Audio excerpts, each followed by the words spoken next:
What is going on, ladies and gents? Welcome to Collectors Gone Digital. My name is Josh, and on today's episode, we're going to be recapping Captain VeVe's interview with 𝗕𝗏𝗺.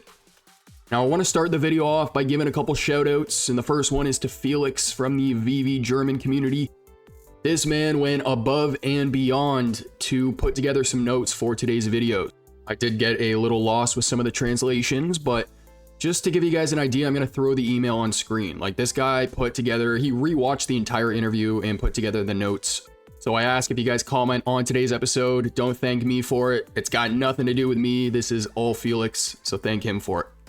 The second person I want to give a shout out to is VeVe. And that's because we ran WebV this past weekend and they happened to sit in the entire space to listen to some of the things we were critical about. And I can't tell you how much I appreciate that. Despite even some technical difficulties at the beginning, I had to start the space, end it, start another one, end that one, and then Dr. Strange started another one to make me co-host, and despite all that, they rejoined and listened to everything. So big shout out to you guys. Thank you very much. But as for today's episode, grab a drink, grab a snack, sit back, relax, and enjoy. All right, so we're going to start off by talking about OMI 2 NFT, specifically, why is Stackr the one responsible for implementing the feature? Well, according to 𝗕𝗏𝗺, the main reason is regulations. VeVe would face regulatory scrutiny if they handled this themselves. And so, to avoid any issues, that is why Stackr is handling it.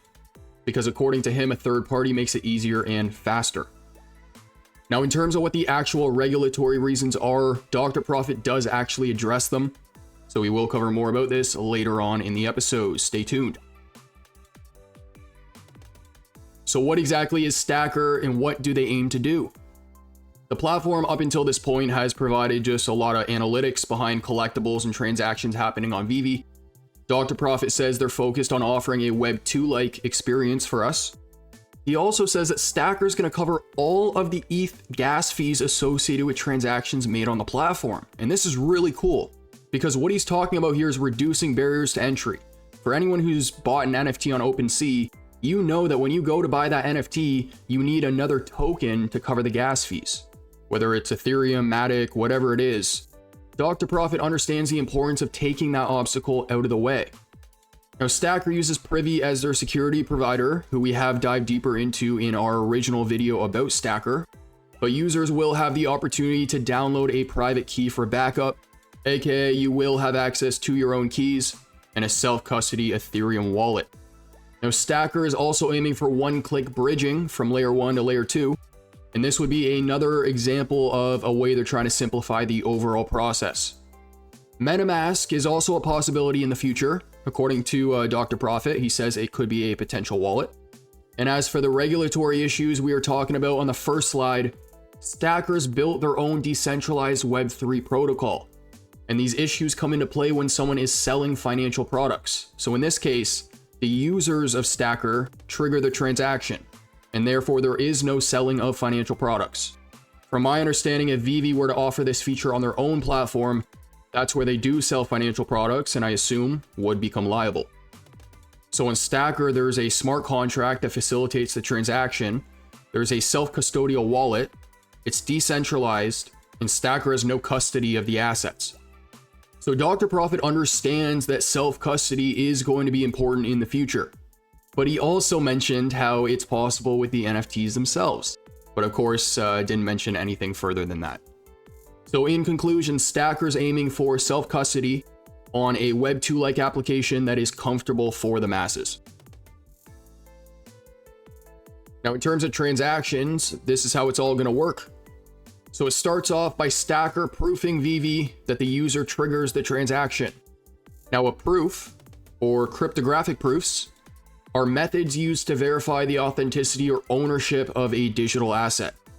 Now, when the transaction gets triggered, enter the smart contract. VeVe moves the NFTs from one wallet to the other. The smart contract then releases the funds to the seller. And then from my understanding, it also executes whatever is needed for the market fees, royalties, and burns. Now, apparently Stackr doesn't hold any of our information. I'm not entirely sure if that's because VeVe has prevented that from happening, or Stackr's just made that choice. But that is the reason why they need authentication from VeVe, because they don't have any of the information to verify themselves. Now, in terms of the network they have their eyes on, it is going to be Base. And that's because 𝗕𝗏 believes Base is going to be the strongest layer 2 network in the future. In his opinion, we also need and will probably have peer-to-peer transactions, but he didn't provide any further information at the time. Now, in terms of more features they're looking to introduce, the first one is going to be that peer-to-peer transactions I just talked about. The second, though, aims for a solution on how to send NFTs to friends and family. He doesn't actually believe it should be so central, and that the more flexibility an NFT has, the more valuable it becomes. High value trades and swaps, they're also looking into, but in this case, you would have to incur a small fee. He also talks about some points discussed in the community for a while now, things like trading sets or bundles or making offers to other collectors. And then he talks about tipping in OMI. And this one, ladies and gents, is going to be big. So we said you can create a profile on Stackr. Users will have the option of tipping on your profile. And you, being the person who's getting tipped, can set the percentage of how much you want to burn. That is super cool. And I can already see people offering high burn rates. 100%, 90% of their earnings. I think 𝗕𝗏 actually already said he was going to be burning 100% of whatever he gets tipped. But let me know down below in the comment section, what do you guys think of this feature? I personally really like the idea, and I think it can benefit a lot of people in the community. Now, in terms of adding even more features, they're looking at adding more social connections so you know who you're trading with. 𝗕𝗏 actually uses OpenSea as an example here. He says that when you go to view a collection or buy an NFT on OpenSea, you don't really know much about the collection or who's behind it. In fact, he actually says the experience isn't much different on VeVe. Their vision is to have a social marketplace.